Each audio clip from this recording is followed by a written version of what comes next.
Here is my ultimate bestiary guide, the magical episode. This is meant to break down, in my opinion, the best way to do the creatures inside of this category. In some cases, I might be missing out better alternatives, so feel free to share your thoughts in the comments below. With that said, let's begin. First on the list is Bonelord Gazer. It's best to group these together in the Liberty Bay cave, because it's the best spot for gazers. So while you focus on them in the first floor, you will be getting the Bonelords at the same time. Optionally, this cave is also good for Elder Bonelords. And if you plan on doing that at some point, then you're better off starting with Elder Bonelords here and passively getting the Gazers and Bonelords on the way. Once you finish Gazers, Bonelords will be done as well, and then you can go to Helheim if you have access to complete the Elders. If you don't have access, then don't bother, this is just slightly faster than Liberty Bay, but not by much. Next up is Green and Blue Djinns. Both of these should be done in Yalahar, but you're forced to do the one opposite of your choice in the questline, since each area can only be opened by the opposing faction. On both of them, you get about 200 kills in 10 minutes, so less than an hour to complete.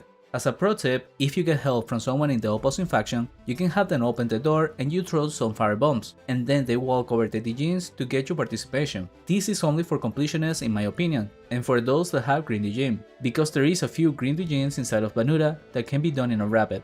Again, this is a completionist charm in this case. However, this doesn't apply to the Efreets and Marids. This can be done in a raid area accessed by clicking on this Djinn body on the entrance to Bursters. It takes you to a tiny island where most of the times a raid of Marids and Efreets takes place. I don't know exactly what triggers the raid or how long it lasts, but for the most part it's easy to find and it lasts long enough to finish.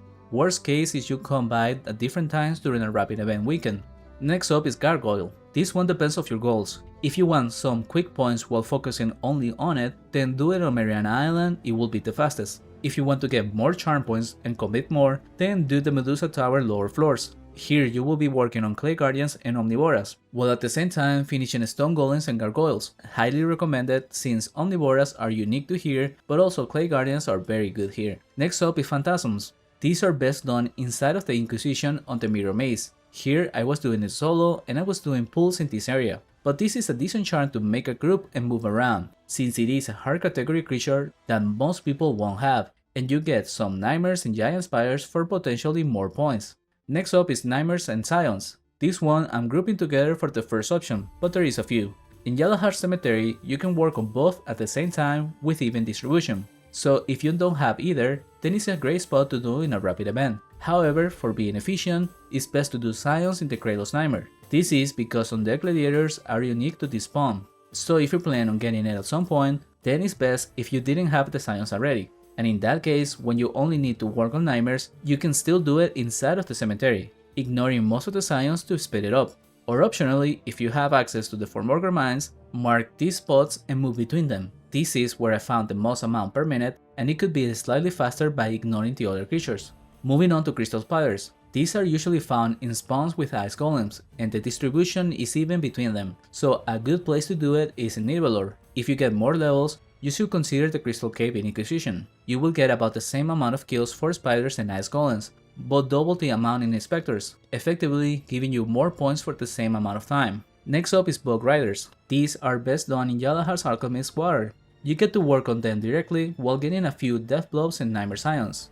A backup alternative, in case you don't have Hydras and want to get them both, the cave in Noraman is great for it. It's also big enough to not need rapid event, and it's a decent spawn for lower levels too. Next up is Nightstalkers. First, if you simply want to focus on Nightstalkers by themselves and the fastest, go to Liberty Base Mountain under the Worms and you will get them very quick. However, the way I recommend to do this is on the Spirit's Gate, which is a world change event that might not be available every time, but at least once a rapid event should happen. Go through the gate in Darasha and you will get there. During a rapid, you only need these 4 spots, and even off rapid, the spawn can keep up with most players by doing the entire cave. The reason this is the best place is because you get progress on 4 creatures at the same time, and the 4 of them are not common charms to do on their own, so chances are you get at least 50 to 100 points here. Moving on to Medusas. They are found in a few spawns. Notably, Banuda is a decent hunting area for most locations, so you could get it normally through hunting. And if you want to do them on a rapid event, ideally you have access to Deeper Banuda through the Wrath of the Emperor questline, and then you can start on the last floor, alternating between these pools. This is not the best way to do it, but you get progress on Eternal Guardians and Soul Eaters, and it's a unique spawn for the Guardians, so chances are you don't have them. So at the very least you get 25 points from that and progress on Medusas. Then when you're done, the actual best spot for them is in the Medusa Tower. Doing the 3 top floors you get the most amount of Medusas and some serpent spawns. Regardless of your choice, remember to pick up the Killing in the Name of quest for Medusas before starting. Coming next is Midnight Panther. This is a rare category and only requires 5 kills, and is a very rare spawn in Porthop's jungle. There is 3 potential spots and it can walk around but also go invisible, so it requires a lot of checking in order to find it, and it appears about once every 3 days. Next up are 2 rare categories, the Thornfire and Crystal Wolf. These are found in Shadow Thorn, when the Thornfire world change is active and the fire stars take over. By collecting Bog Raider on a prepared bucket, you can extinguish the fire on the walls of Shadow Thorn, and every time you shut off one fire, there is a very small chance of a Thornfire wolf respawning near the middle area. When it happens, you should lure it towards the Bog Raider, and then the trick here is to kill the Thornfire when he steps on the water, because when it walks on the water it disappears and a Crystal Wolf respawns. However, there is a small delay for the Thornfire to leave, and you can kill it during that time, effectively getting 1 kill of each per summon, and then go back and repeat. This could take multiple Thornfire event changes, but is one of the easiest 100 charm points obtainable. Next is Crystalcrusher. These are best done in the Crystal Grounds, a section available through the Bigfoot's Burden questline. It's one of the first missions you can do here, and you will find Crystalcrushers, Earth Elemental, and Wyverns. It's recommended to stay just to complete the Crystalcrushers, as the others you can finish somewhere else. Coming next is Armadiles, also found through the Bigfoot's Burden questline, inside of the Warzone 1. Mark the spots by the southeast area and do a loop during the rapid event. But be aware that this is a low priority bestiary in my opinion. It will require a lot of time to get it and should be done by completionists. Next up is Dragonlings. These creatures are exclusively found in World Change events, one for the Fury Gate and another for the Goroma Volcano. The best place to do it will be inside of the Fury Dungeon, if you find it available on one of the days of a rapid event. It's not always around, but it's common enough to happen. Then once inside, mark the spots in the first floor and move between them to focus on Dragonlings. It's another low priority bestiary for me, as it takes too much time for only 25 points, but if you don't have some of the other creatures, it's a little bit better. Next up is Rorcs. These are found outside of the Orc Fortress throughout the plains. The best area I found is these spots during the rapid event. However, this can be done off rapid as well, by clearing all the spots, which are more or less always next to the desert spots in the map. Next up is Forest Fury and Older Forest Fury, grouping these together because they can be done in the Dryad Gardens in Kormaya. During the rapid event, mark these 3 mountains by the south side and move between them. Bring some trophy stands to put in the edge to be more efficient, and kill the creatures nearby while focusing on the Elder Forest Fury. This used to be a low priority, and it still could be if you already have the other creatures here. But if you're still missing some of the Haunted Drillings and Leaf Golems, then it can be up to 115 points for a bit over 2 hours of charming. Otherwise, you could skip the Elders and simply do the Forest Fury in the camp northeast of Carlin. Here you get it much faster if your goal is to only get that. Coming up, Shockheads. These are found in Rashomon and have 2 different spots, and during a rapid event, it's best to do them by the east coast. This spot is good because you get to work on all Rashomon creatures, but if you struggle with Guzzlemaws, or if there are sites of surrenders, then the one in South Russia, east of the boat, is also pretty decent. Here you will get both Silencers and Frazzlemaws by the time you finish Shockheads. This is a decent bestiary if you don't have them already. Otherwise, it's a low priority in my book. And speaking of sites of surrenders, these are absolutely a creature to skip, but if you must do them, find a group to team up with. Then before a rapid event, start working on doing the Soothing Bad Dreams sub-mission in the Rashomon questline. A total of 20 times must be done in order to open up the area for a limited amount of days. So it's recommended to have a group beforehand and split up the responsibility of doing the missions, which can be repeated every 3 hours, and there are tips to make it better. Just keep track internally of how many tasks have been done, and then leave the 20th for the day before rapid. Then during the event, this area by the Rashomon Depot will open up, and here is the best spot to work on sites of surrender. Each section of the mountain comes with 3 sites, and even with a group of over 6 level 1Ks, it still takes time to kill them, getting over 400 an hour for over 6 hours to complete. It's a charm I don't recommend to do. Next up is Guzzlemaws. I already shared a way to work on them while also getting the other rushable creatures along the Shockheads, but normally this is a creature that can be done off-rapid by non-mages on East Russia. For mages, it's recommended to pair up with an EK or RP to work on the charm. This is due to the silencer's lowering magic level and making it much harder on mages. Optionally, you could make a group to team up with during a rapid event and make big lures on the east side, and this should make the charms go pretty fast. Same applies to Frazzlemaws and silencers. If hunting in the rushable surface, you will complete them eventually, but if you don't have them, the spot with the Shockheads by the south area are pretty even in distribution. Next up is Choking Fears and Retching Horrors. These can be hunted off-rapid in North Russia or Nightmare Isles. The first is mostly taken by solo knights or paladins. The latter can be team hunted on the 200 to 400 range or dual at any point and is pretty decent. If you choose to do it on a rapid, then do a lap around these spots in North Russia. But don't do this as a solo mage. Grab at least someone else to help, because the silencers lower a lot of your magic level, so you are pretty weak here. If you can't find someone, then as a solo mage your best option will be to do the Nightmare Isles during a rapid event, alternating between the two northern islands, since silencers are only found in the middle area of the isles. Next up is Terrorsleeps and Feversleeps, yet another creature found in Rushmore, and the best spot isn't the mines here. They are a good solo hunting ground for non-mages. They do lower your main skill, but this can be dealt with. However, it's highly recommended to team up with others to complete during a rapid if you are a mage. And even though the distribution is uneven, it's fine because the Feversleeps only take 1k kills, and the Terrorsleep require 2.5k, so you will still end up finishing close to each other. Coming next is the Tainted and Redeemed Souls. These are found southeast of Khazard-dûm in the Tainted Caves.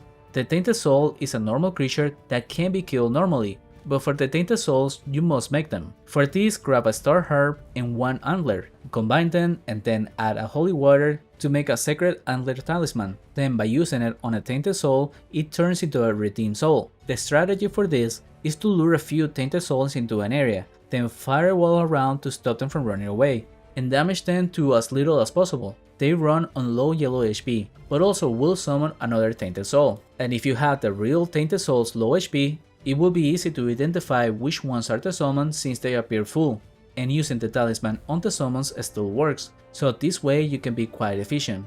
Next up is Weakened Frazzlemaws and Enfeebled Silencers. These are found in a cave on Ferrets, so access is required for Ferrets. It's a common low level spawn for Propheting, and it can be hunted off rapid regardless of level, because there is 2 floors available. So if you need more spawn, simply do them both, but if you do it on a rapid event, then mark these spots in your map for Enfeebled Silencers and move between them. The Frazzlemaws will be done in the meantime. Next up will be the Carnivors. They are found in Port Hope but require level 250 because they are part of the Drinkers quest, but you can unlock this area without committing to the quest. There are 3 floors, and on each you find mainly one type of carnivore. If you hunt off rapid, you can do -2 and -3 for the respawn to keep up. By doing that, you focus on spiky and menacing, which require more kills. Lumbering will be done before you finish.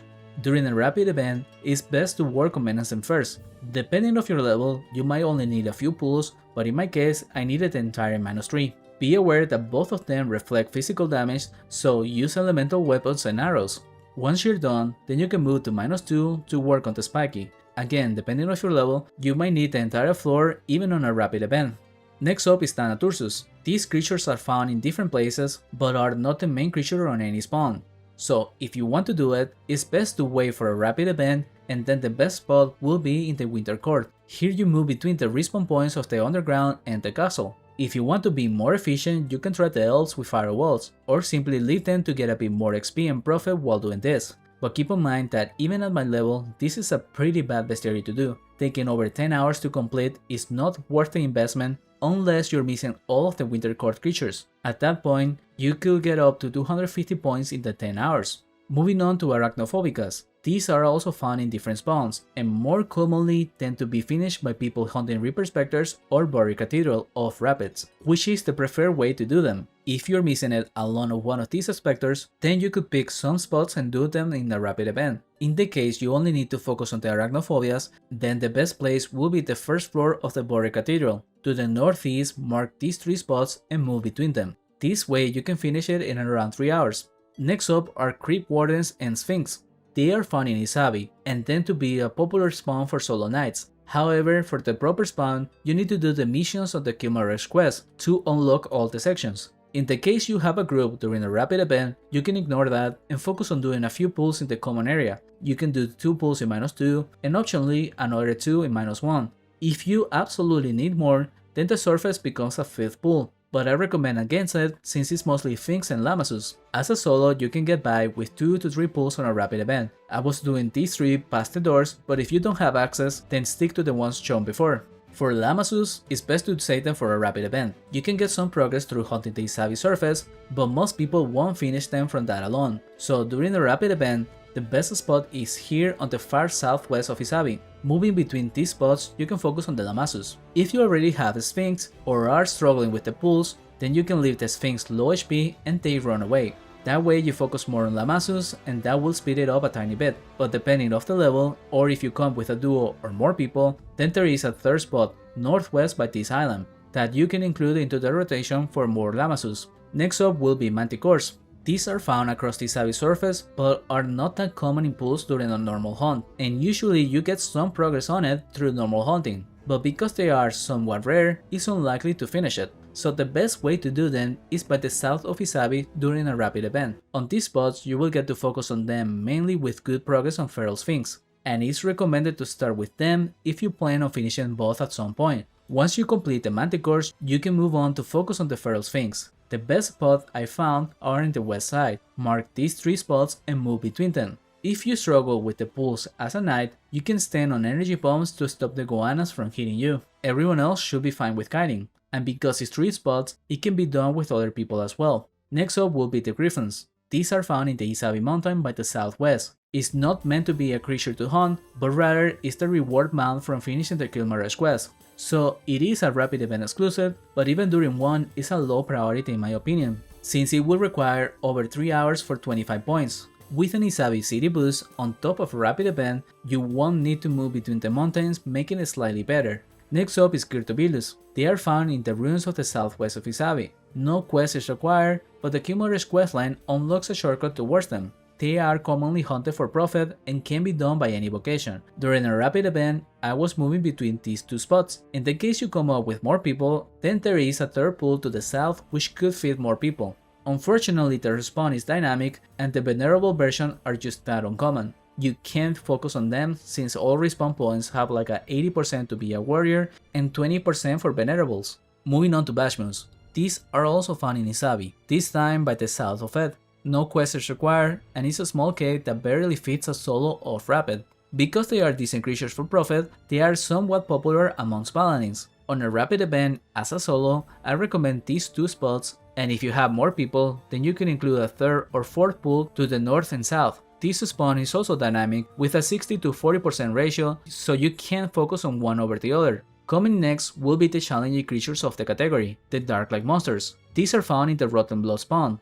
They are twin creatures but found in different spawns. On the Darklight core, you will find strikers and sources. Then on Gloom Pillars, you find emitters and constructs. Both of these are endgame spawns and can be hunted by low 1Ks. No rapid event is needed, but it could be done with a big group on the Darklight core to work together on a rapid event. I don't recommend to do that on Gloom Pillars due to the chain mechanic innate to that area. Having too many people will likely be dangerous. I have made dedicated hunting guides for both spawns that I recommend to check out if you are interested in hunting them. And to finish up the guide with Nibblemaws and Candy Horrors. These creatures are exclusive to Candia, and you will require to finish out the Threatened Dreams and to start Sweet Dreams for access to them. They can be hunted off rapid by level 300s, and in the case of a rapid event, I recommend to do a small lap around these spots and include in a pool upstairs. Because the respawn is dynamic, you cannot focus on Candy Horrors. They simply share respawn points with Nibblemaws. And even though I personally don't recommend to worry about honey elementals, if you plan on being a completionist, you might want to start by focusing on the respawn points for them, and get progress on the Nibblemaws and Candy Horror that way first. But with that said, that's all I got for this episode of the Ultimate Bestiary series. If you find it helpful, consider subscribing, and remember to check the other categories for more guides. Thank you for watching, and until the next one.